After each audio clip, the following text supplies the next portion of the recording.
வணக்கம் traders. Nifty இன்னைக்கு ஒரு 26 பாயிண்ட் பாசிட்டிவாக முடிஞ்சிருந்தாலுங்க கொஞ்சம் கொஞ்சமாக செல்லர்ஸ் வந்து அதிகமாக ப்ரைஸில் டாமினேட் பண்ண ஆரம்பிக்கிறாங்க.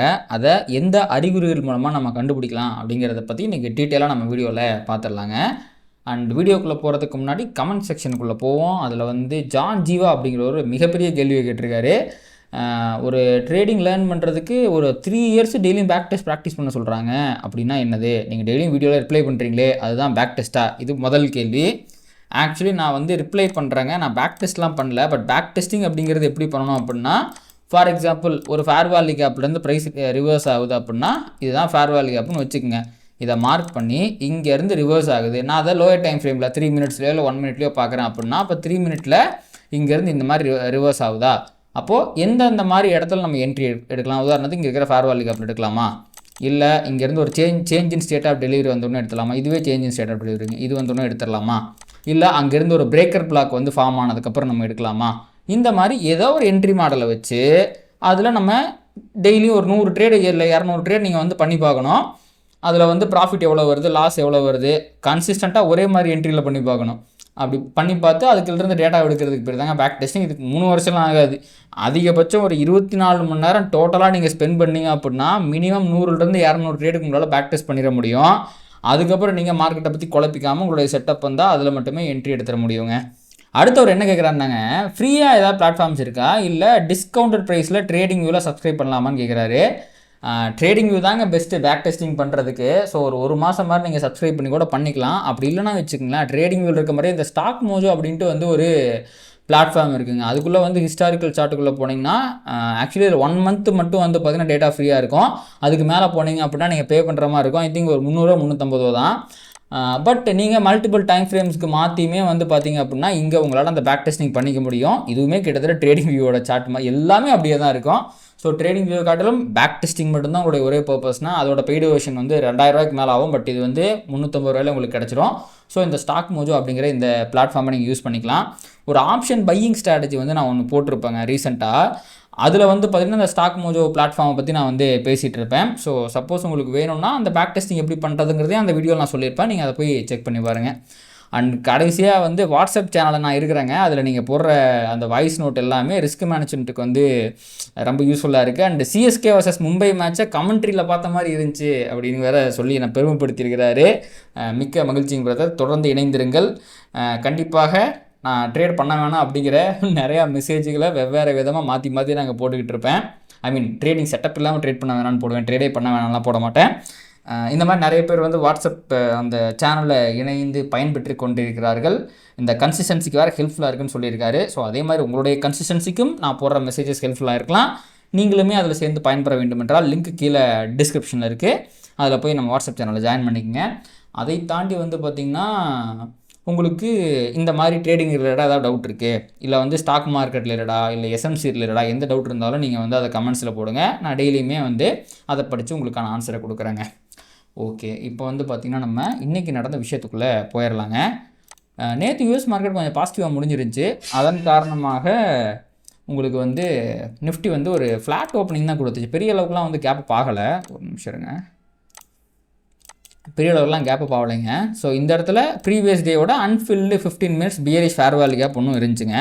ஃபஸ்ட்டு 15 மினிட்ஸ்லேயே ப்ரைஸ் என்ன பண்ணுச்சு அப்படின்னா ஒரு போட்டு இந்த ஃபேர் வேல்யூ கேப்பே டச் பண்ணிட்டான். கிட்டத்தட்ட வந்து பார்த்திங்க அப்படின்னா ஒரு 140 பாயிண்ட் மேலே போயிடுச்சு. எல்லாருமே இதை பார்த்து புல்லிஷ் அப்படின்னு நினச்சிங்கன்னா அதுதான் தவறு. ஏன்னா எப்போவுமே நம்ம ஒரு டைம் ஃப்ரேமில் ஒரு கேண்டில் பார்க்கக்கூடாது. அவனுக்கு மறுபக்கம் ஒன்று இருக்குது லோயர் டைம் ஃப்ரேமில்.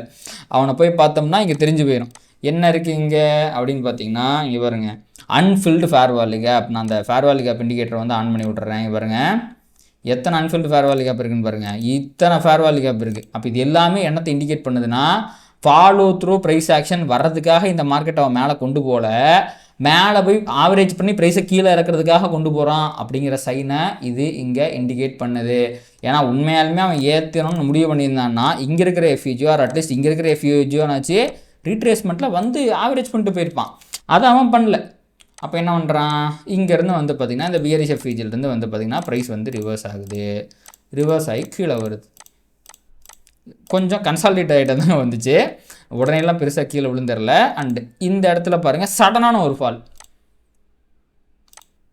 இப்போது இங்கேயும் வந்து பார்த்திங்கன்னா உங்களுக்கு ஃபேர் வேல்யூ கேப்லாம் நிறைய இருக்க தான் செய்யுது. ஆனால் இங்கே பாருங்கள் என்ன பண்ணியிருக்கான், ஆவரேஜ் பண்ணிட்டு வந்திருக்கான். அதாவது இனிஷியலாக மார்க்கெட்டை கீழே இறக்கணும்னு முடிவு பண்ண உடனே இந்த இடத்துல ஆவரேஜ் பண்ணியிருக்கான். அந்த ஆவரேஜ் இங்கே நடக்காததுனால தான் இங்கே கீழே இருந்த எதுவுமே ரெஸ்பெக்ட் ஆகாமல் கொலக்குத்தா மார்க்கெட் கீழே விழுந்துருச்சு. அண்ட் விழுகும்போது வந்து பார்த்திங்க அப்படின்னா மார்க்கெட்டும் டூ மணி fair value bearish fair value gap 3 bearish fair value கேப்பை இங்கே கிரியேட் பண்ணிருச்சு. அதுக்குள்ளே தான் வந்து பார்த்திங்க அப்படின்னா ரொம்ப நேரமாக திருப்பியும் மேலே ஒரு கன்சால்டேஷன் கீழே ஒரு கன்சால்டேஷன் அப்படிங்கிற மாதிரி டே வந்து முடிச்சிட்டாங்க. அண்டு ரொம்ப நாளாகவே மார்க்கெட்டில் வந்து பார்த்திங்க அப்படின்னா இந்த பியரிஷ் ஃபேர் வேல்யூ கேப் வந்து ஒர்க் ஆகாமே இருந்துச்சு. நேற்று தான் வந்து பார்த்திங்கன்னா ஃபஸ்ட்டு டைம் இந்த இடத்துல ஒரு பியரிஷ் ஃபேர் வேல்யூ கேப் வந்து டார்கெட்டை ஹிட் பண்ணிச்சு. அண்ட் இன்றைக்கி வந்து பார்த்திங்கன்னா செகண்ட் டைம் ஆல்ரெடி இருக்கிற ஒரு bearish unfilled bearish fair value கேப்லேருந்து ப்ரைஸ் கீழே போயிருக்கு. அண்ட் இந்த ஃபேர் வேல்யூ கேப் எந்த இடத்துல வந்து ஃபேர் வேல்யூ கேப் ஞாபகம் இருக்கா உங்களுக்கு? இந்த இடத்துல லிக்விடிட்டி ஸ்வீப் அடிச்சுட்டு கிரியேட் பண்ண ஃபேர் வேல்யூ கேப். அப்போது இந்த இடத்துக்கு போக விடமாட்டேன், வந்தால் அடிப்போம் அப்படிங்கிற மாதிரி வந்து பார்த்திங்கன்னா செல்லர்ஸ் வந்து முடிவு பண்ணியிருக்கிறாங்க. இது என்னத்தை இண்டிகேட் பண்ணுதுன்னா செல்லர்ஸ் கொஞ்சம் டாமினேட் பண்ண ஆரம்பிச்சிட்டாங்க அப்படிங்கிறத இண்டிகேட் பண்ணுது. பட் ஸ்டில் இன்னும் அந்த டிஸ்ட்ரிபியூஷன் மூவ்ங்கிறது ஸ்டார்ட் ஆகலைங்க. இப்போ பாருங்களேன், இந்த இடத்துல வந்து பார்த்திங்க அப்படின்னா ப்ரைஸ் என்ன பண்ணுது, ஒரு லோவை க்ரியேட் பண்ணுது, திருப்பி கொண்டு வந்து ஆவரேஜ் பண்ணிட்டாங்க. பட் இந்த இடத்துல இருக்க லோ பிரேக் பண்ணணுமே, அதை பிரேக் பண்ணால் தானே ஃபர்தராக மார்க்கெட்டால் ஃபாலோ த்ரூ ப்ரைஸ் ஆக்ஷன் கொடுக்க முடியும். அப்படி பண்ணிட்டான் அப்படின்னா இங்கே பாருங்கள், ஃபாலு ரீட்ரேஸ்மெண்ட்டு ஃபாலு போதும், ஒரு லோயர் லோ வந்துடும். ஸோ அப்படி வரும்போது இன்னும் ப்ரைஸால் ஃபர்தராக டுவர்ட்ஸ் இந்த 23,800 வரைக்கும் அண்ட் அதுவும் பிரேக் ஆகும்போது இந்த 23,784 வரைக்கும் போகிறதுக்கான வாய்ப்புகள் இருக்குங்க. இப்போ தான் கொஞ்சம் பிரகாசமாக இந்த டிஸ்ட்ரிபியூஷன் மூவ் வந்து ஸ்டார்ட் ஆகிறதுக்கு 15 மினிட்ஸில் ஆரம்பிச்சிருக்கு. அதுக்கு அடித்தளத்தை தான் போட்டிருக்கான். இன்னும் வந்து பார்த்திங்க அப்படின்னா ஒரு 279 பாயிண்ட் பொட்டன்ஷியலாக கீழே போகிறதுக்கு வாய்ப்பு இருக்குங்க. அது எல்லாத்துக்குமே என்ன ஆகணும் அப்படின்னா இந்த ப்ரீவியஸ் லோவை தாண்டி ஒரு பியரிஷ் ஃபேர் வேல்யூ கேப் போடணும். அது போடுமா அப்படிங்கிறத பொறுத்து இருந்து பார்க்கலாம். அண்ட் இதை தாண்டி வந்து பார்த்திங்க அப்படின்னா நம்ம நேற்றே பார்த்துருந்தோம், நிஃப்டியில் வந்து பார்த்திங்கன்னா இந்த இடத்துல ஒரு பியரிஷாக 1 ஹவர் ஃபேர் வேல்யூ கேப்பும் ஃபார்ம் ஆயிருக்கு அப்படின்ட்டு. பட் அந்த ஃபேர் வேல்யூ கேப் வந்து பார்த்திங்கன்னா இன்வெர்ஸ் ஆயிடுச்சு.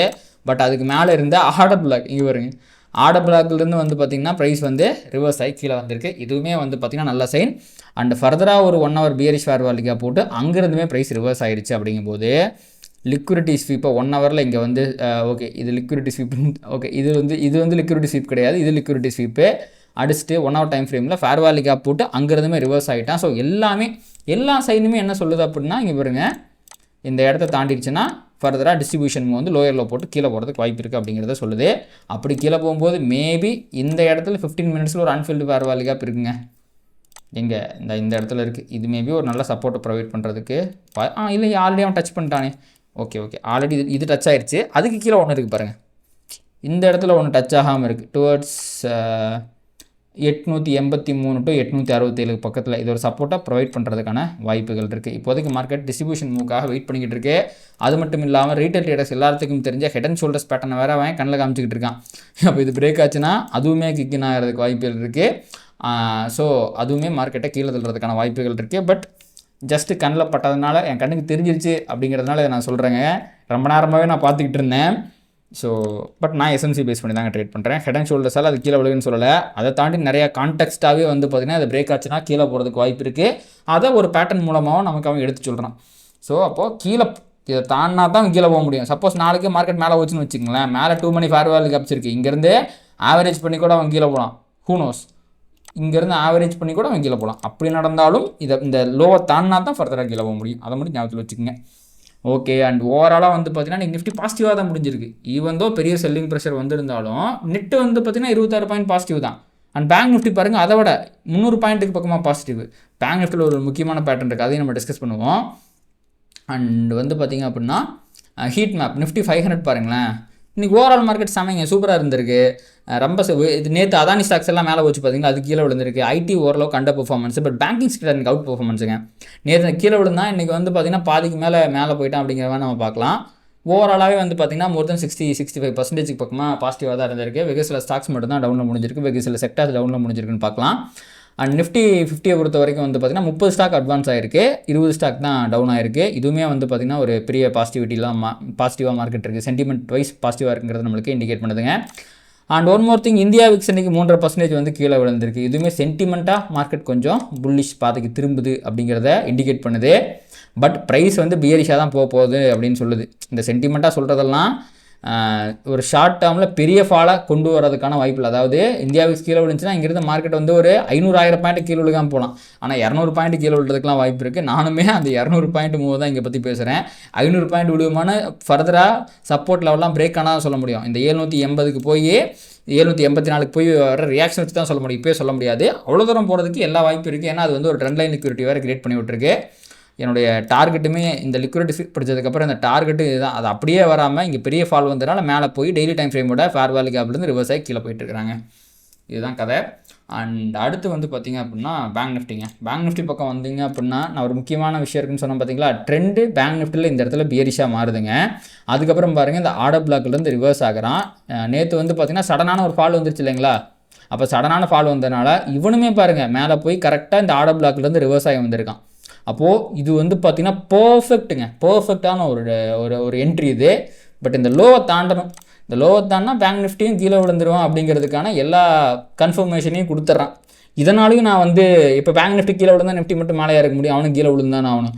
அதனால தான் இந்த லோ பிரேக் ஆச்சுன்னா பேங்க் நிஃப்டியில் நல்லா சரிவு வரதுக்கு வாய்ப்பு இருக்குது, நிஃப்டிலையும் நல்லா சரிவு வரதுக்கு வாய்ப்பு இருக்குது அப்படின்னு வந்து நான் சொல்கிறேங்க. ஸோ இந்த டெய்லி டைம் ஃப்ரேமோட ஆர்டர் பிளாக்லேருந்து பேங்க் நிஃப்டியும் கீழே விழுறதுக்கு தயாராகிட்டு இருக்கிறாங்கிறது நம்ம கூர்ந்து கவனிக்கணும். நிஃப்டியும் கீழே விழுறதுக்கு தயாராகிறோம், பேங்க் நிஃப்டியும் கீழே விழுறதுக்கு தயாராக தான் இருக்கிறான். இன்னும் விழுகலை. எப்போ விழுவான்னா பேங்க் நிஃப்டி ஆகட்டும் நிஃப்டி ஆகட்டும் இன்றைக்கான லோ இருக்குது பார்த்தீங்களா, அதை தாண்டி ஒரு 15 மினிட்ஸ் ஃபேர் வேல்யூ கேப் போட்டாலே போதும் அவன் விழுந்துருவாங்க. அப்படி நடக்காத வரை மார்க்கெட்டில் ரீட்ரேஸ்மெண்ட் வரதுக்கு வாய்ப்பு இருக்குது. ஏன்னா இன்றைக்கி கீழே இங்கே பாருங்கள் பேங்க் நிஃப்டியில் 15 மினிட்ஸ் அன்ஃபில்டு ஃபேர் வேல்யூ கேப் இருக்குது. பேங்க் நிஃப்டியில் ஒன்று தான் இருக்குது, நிஃப்டியில் இன்னும் 2 மேலே வேறு இருக்குது. ஸோ ரீட்ரேஸ்மெண்ட் வந்து கூட போகலாம்.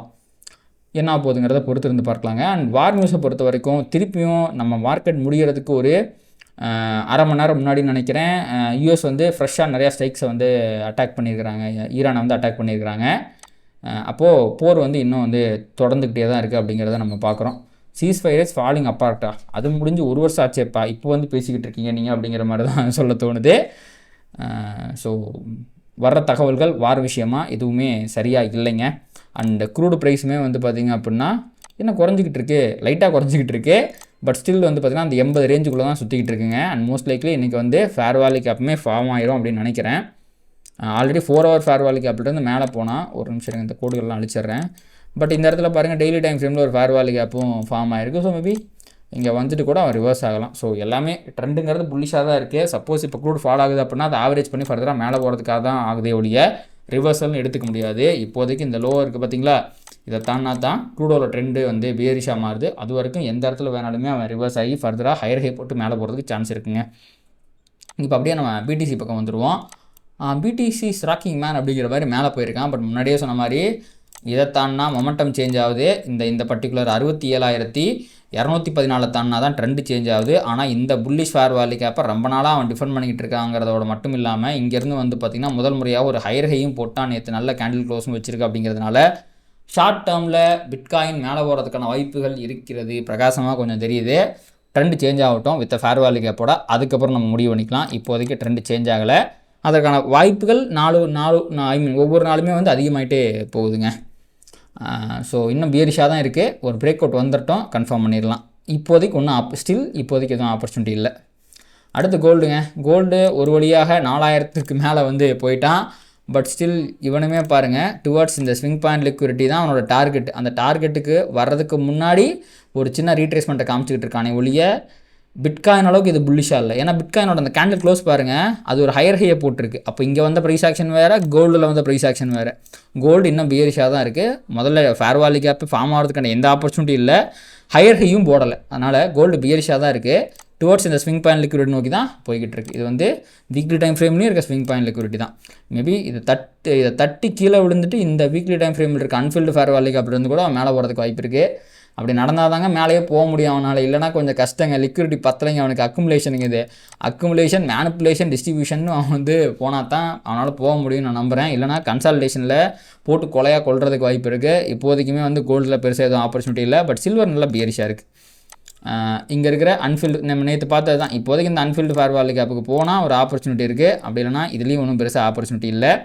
இப்போதைக்கு க்ரூடு வந்து பார்த்திங்க அப்படின்னா நல்லா புல்லிஷாக இருக்கான். பிட்காயின் புல்லிஷ் ஆகிறதுக்கு ட்ரை பண்ணிக்கிட்டு இருக்கான். நிஃப்டி பேங்க் நிஃப்டி வந்து பார்த்திங்கன்னா பியரிஷாக ட்ரை பண்ணிக்கிட்டு இருக்குது. எல்லாம் கொஞ்சம் மிஸ் மேட்சாக தான் போயிட்டுருக்கு. ஒரு ஒரு ஒரு பட்டி எல்லாமே கரெக்டாக அலைன் ஆகலைங்க. இன்னும் சீக்கிரமாக அலைன் ஆகிரும் என்று நம்புவோமாக. அதுக்கப்புறமா வேறு என்னத்தை பார்க்கணுன்னா, இப்போ வேர்ல்டு மார்க்கெட் ஃபியூச்சர்ஸை பார்ப்போம். மற்றது எல்லாமே கொஞ்சம் பியரிஷாக தான் இருக்குது. யூஎஸ் மார்க்கெட் மட்டும் புல்லிஷாக இருக்குங்க.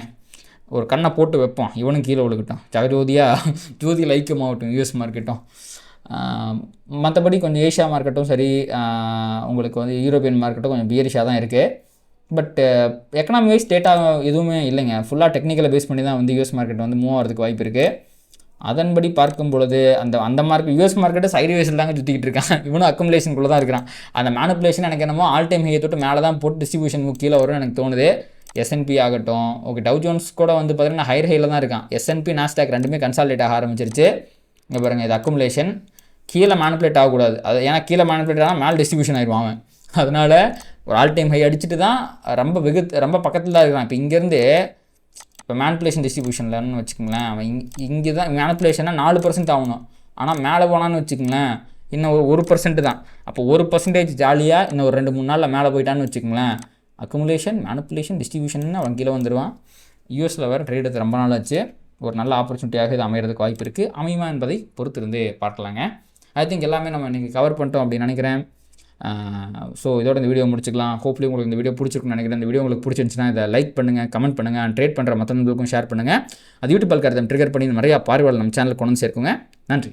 Traders, stock market is all about probabilities and trading is all about risk management. இங்கே 100% ஒர்க் ஆகக்கூடிய ஒரு விஷயம் கிடையவே கிடையாது. இதை தெரிஞ்சுக்காமல் நீங்கள் ட்ரேட் பண்ணிங்க அப்படின்னா நீங்கள் லாஸஸ் பண்ணுறதுக்கு நிறைய வாய்ப்புகள் இருக்குது. அதனால் உங்களுடைய ஃபினான்ஷியல் அட்வைசரை கன்சல்ட் பண்ணிவிட்டு அதுக்கப்புறமா ட்ரேட் பண்ணுங்கள். இந்த வீடியோவில் நான் சொல்கிற எல்லாமே எஜுகேஷன் பர்பஸ்க்காக தான்.